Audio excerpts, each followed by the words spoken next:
Behind me today I have a 1975 Cessna 182P model. This plane is for sale, so we're going to do a little bit different sales video today, unlike our detailed review videos, but we're still going to have a bunch of information, so feel free to watch it and learn a little bit about a Cessna 182P. As always, we're going to go ahead, walk around the outside, show you the inside, the panel, and of course, our signature flight videos are going to be included as well. If you have any questions about this plane or any comments, want to share your experiences with the 182P, please feel free to write some comments down below. We always take our time to answer whatever we can, and of course those might help other people as well in the future.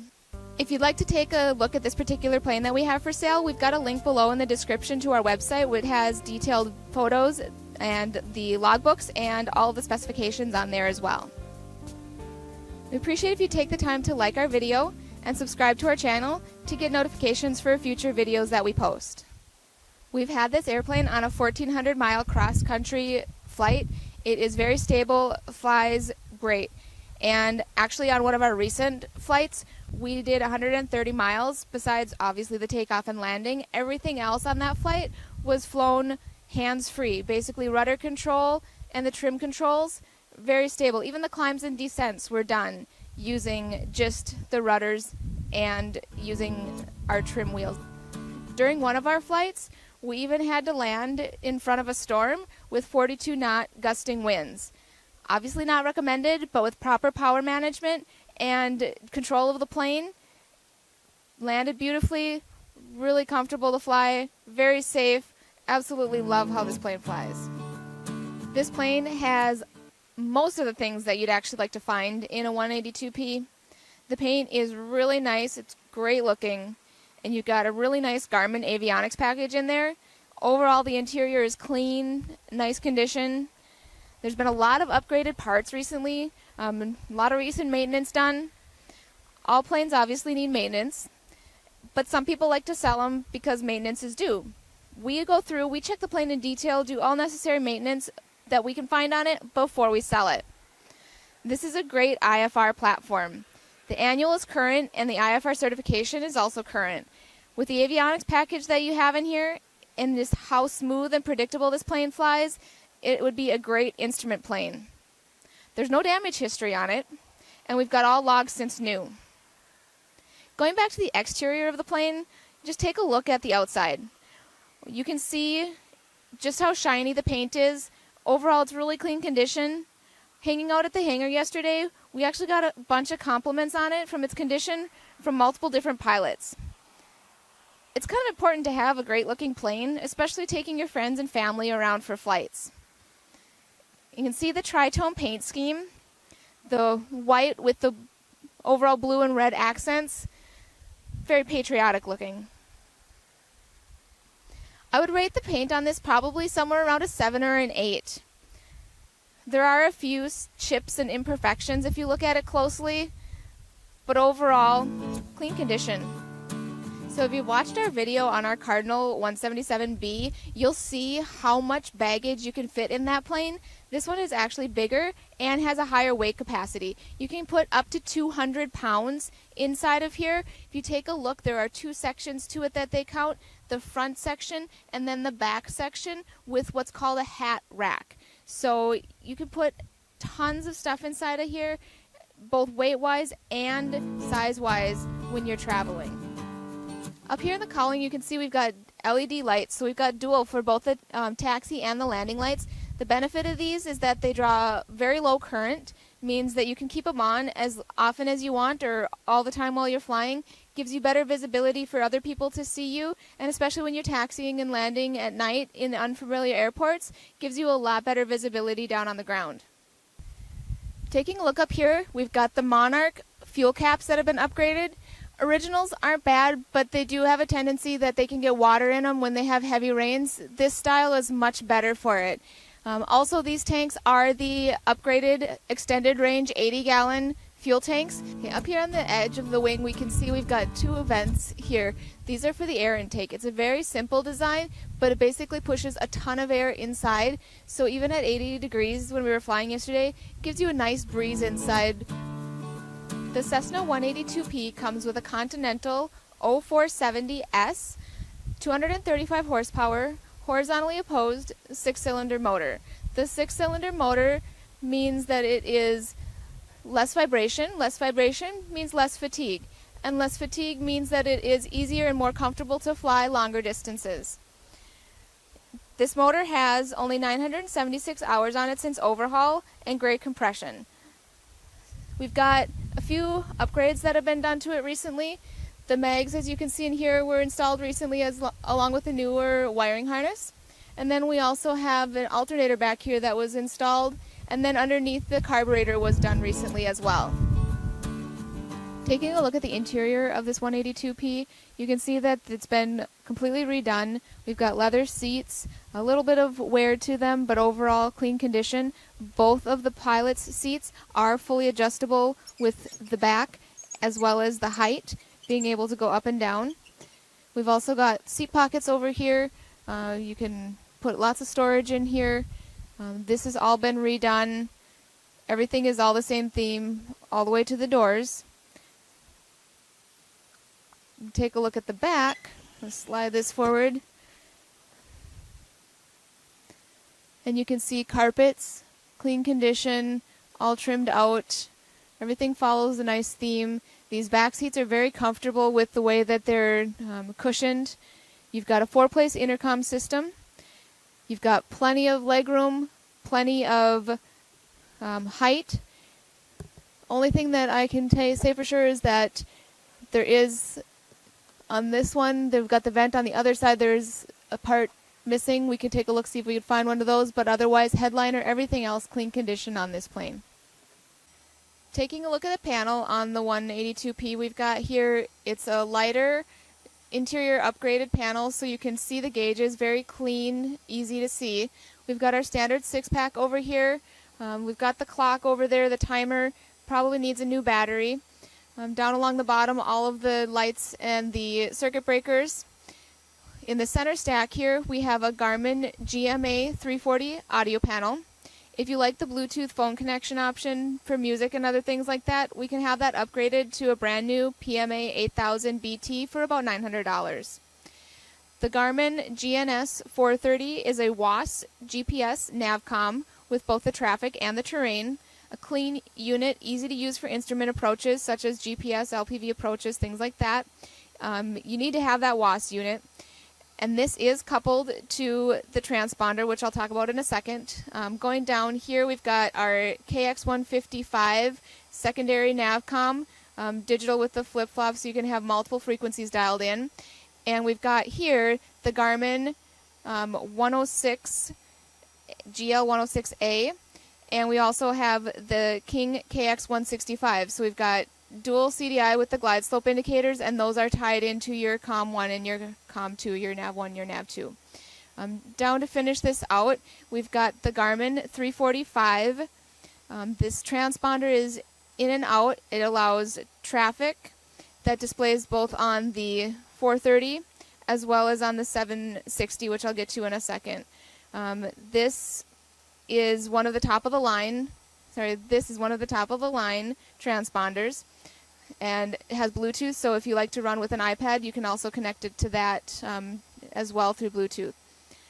Down here we've got the Cessna factory Autopilot, the 300A. Haven't fully checked all the functions, but we do know the roll works, so you might need to have that looked at or serviced, but standard to have in a Cessna like this. And then obviously down the center we've got the rest of the connections, gauges, everything like that, the trim, cowl flaps, and the fuel selector for both, and then the left and right tanks. On the right side here, we have our manifold and our RPM gauge, all the standard factory gauges for fuel and everything like that. And then on the right-hand corner here, we've got the latest Garmin 760 with many advanced features. This is coupled through Bluetooth to the 345, so it'll display your traffic and everything like that. It has Bluetooth and Wi-Fi inbuilt. It's a great tool to have for flying, whether you're flying from the left seat or the right. It's got your maps, you can do flight plans, everything like that. It displays the weather in flight, lots of nice features, and you can also hook it up, if you go into the different options, you can set up synthetic vision and you can see all of your gauges. So even if you're flying from the right seat, you basically have a really nice layout here to be able to show your VSI and everything else right on the screen. You can see just how easy it is to fly from the right-hand seat. With this one, you've got the gauges right in front of you. It's got your track. Everything is right there. If you like the digital style, get familiar with how the tapes and everything like that work. And if it's just a push of the button to click over, and you can go to the round style gauges if that's what you're more familiar and comfortable with. You've got your vertical speed, your altitude, your ground speed in knots as opposed to your airspeed, and then you've got your track showing where you're going based off your GPS, and then here your turn coordinator and your slip and skid ball as well. So everything is right there, easy to access. So it's easy to switch over and let a pilot fly from the right-hand seat without having to go over to the left side and maintain the gauges. Now for some of the specifications on this 182P. The gross weight of this plane is 2,950 pounds. The useful load of it is about 1,100 pounds. With a fuel capacity of 80 gallons or 480 pounds, that gives you an overall payload of 620 pounds between your passenger and your baggage. Obviously, if you need to carry a little bit more, a little bit less fuel. The service ceiling on this plane is 17,700, and that's at full gross. So it's actually really high considering it's a non-turbo. The takeoff roll on this plane is around 700 feet, and your landing roll is, I think, 590. Your climb performance in the book lists at 890 feet per minute, but in our flight portion we'll show you we actually were doing 1,200 feet a minute, and that was at 80 degrees outside. So obviously it can do, and that's not even the max performance climb. It could have done more. Cruise performance on this at 75% power is about 144 knots. And the stall speed is actually only 50 knots with flaps, so it's got a very wide range, makes it a really ideal for even something like instrument training. Okay, getting ready for our startup here. So we've got priming over there, our mixture is full rich, prop is in, our throttle is pushed just a quarter of an inch in, so master switch on, pumping about 3 times. And then we're going to go ahead and get ready to turn the key here and start it up. We checked all of our fuses and our lights and everything like that already.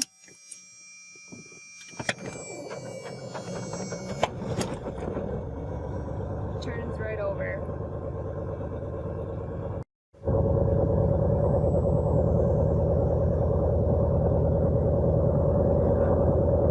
We're going to go ahead and pull out the fixture for the taxi, switch on our radio master and get our radios set up, and we'll get switched over to the other audio here so you can hear me a little bit better.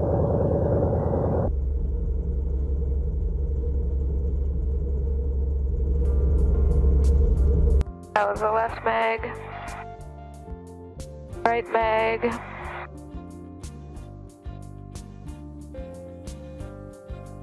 arm heat, and the prop, so we're checking the RPM drop there, and then we're also going up here to check the oil pressure change.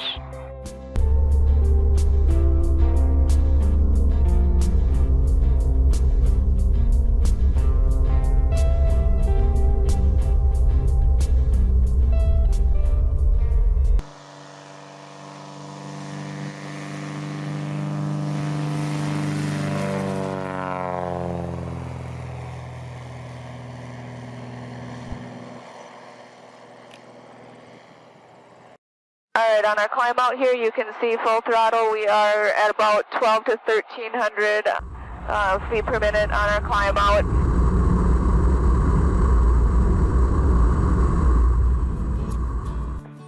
We go in here and we can see the nearest, so they're showing the nearest airports and a distance as well as direction.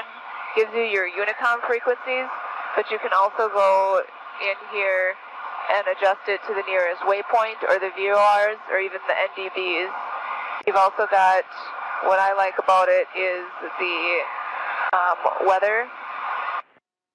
So it shows you all of the weather frequencies. So when you're traveling longer distance, one of the nice things you can do is you can go in here and you can pick out radio frequencies for the different weather stations, different distances away from you, so that you can monitor the weather as you're traveling and see what the weather looks like ahead of you. Keep an eye on the ground because that's up-to-date, accurate weather. By updating the arrows on here, you can see the distance as well as the direction away from you, so you can find the stuff that's in your route of travel. We have this set up with the Bluetooth connection to the Garmin 345, which allows you to go in here for weather. And you can see you've got your storm cells in here. If you go to the menu, you can change the detail. You have a leather legend on there. You've got the animation options. Zoom in and out. Shows right now that we don't have any weather systems ahead of us to worry about. You can also change what's showing. So this is radar. You've got your cloud tops, your winds aloft, temperatures aloft, MERs. You've got airmets, sigmets, TFRs, even pilot reports, the PIREPs. So all different kinds of stuff that you can show up on here to see what your weather conditions are when you're in flight. We've got it dialed in here to 21, 23, and our airspeed is just a hair over 120 knots. We've got a pretty heavy crosswind coming in from the left, but you can see that it's basically hands-free operation once everything gets trimmed out. Very smooth, very comfortable plane to fly. Nice hands-free operation. Easy to maintain both your altitude and your heading when you've got everything trimmed out just where you want it to be. We've got a couple of traffic here that we're keeping an eye on. If you can see here in the 760, we've got one that's 600 feet below us coming on a track from the left. You click on it, it tells you it's cruising at 127 knots with a ground speed of 111. We've got one that's 300 feet above us, currently climbing. And here on the 430, we've got the traffic set up as well. A little bit less intuitive to show which direction it's going with those lines coming out of it, and you can't see their ground speed or anything like that, or the actual altitude, so it's really nice to have it on here where we can click on it and see what their actual altitude is and maintain separation properly from them, how fast they're going, and whether or not they're going to be a factor. Voyager Village traffic, Skyline 136. If we go here, we can also go into traffic and see the exact midfield distance that they are. For runway right now. This one's only about 3 to 4 miles away. Both of them are, but this is the one we want to look at because they're only 300 feet above us. So that one's the one we're going to keep an eye on as we're getting closer. Keep an eye outside, see if we can see them on the right-hand side. I don't know if you can see that, but it's just off of our wing there. You can see that they're going to be going behind us and above us. So obviously that traffic's not a factor to worry about. You can see we've got it dialed in at about 2,500, 23 inches of manifold pressure. Our airspeed is about 110 knots. We're climbing at about 700 feet per minute. We're already at 5,000 feet. If you need to get through a layer of clouds or through some other turbulence or anything like that, this kind of climb performance is really beneficial. Makes it really comfortable and easy. Look outside and we're working to climb ourselves through a scattered layer of clouds, get up above the clouds and hopefully up above the turbulence. This is where that climb performance really comes in handy. And Autopilot Chapter Alpha Charlie is turning a left base for 04 at Autopilot. This is traffic, experience 6784 Romeo, 20 to the southeast, descending to 4,500. Autopilot traffic, South 395 Alpha Charlie. Now entered a left downwind for 28 Osceola. Let's say you have an approach plate set up on here, and you find a waypoint that you are wanting to go to. You can click on that waypoint, click click on direct to and activate. Now you can see that we are going to fly up to the Cuckoo intersection. You can also adjust the overlay capacity of the chart, so if you do an approach chart on there and you want to show it on there but you don't want it to be very noticeable, you just want to be able to see the intersections, by making it more transparent you can actually see through it and see everything underneath it while still being able to see the important intersections on the approach chart.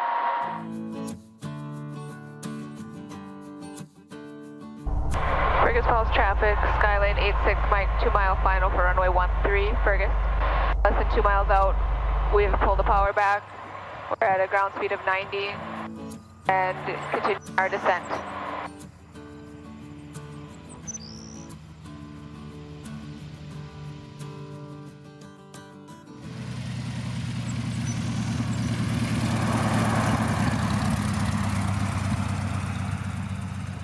I hope you enjoyed watching our video today. I appreciate if you take the time to like our video and of course subscribe to our channel so that you get notifications for our future videos. As always, any questions or comments are welcome. Please leave those down in the section below and we'll do our best to answer everybody's questions, respond to any comments, and if you've got experiences with 182 or any other model, we appreciate you sharing those down below for everybody else to learn from as well.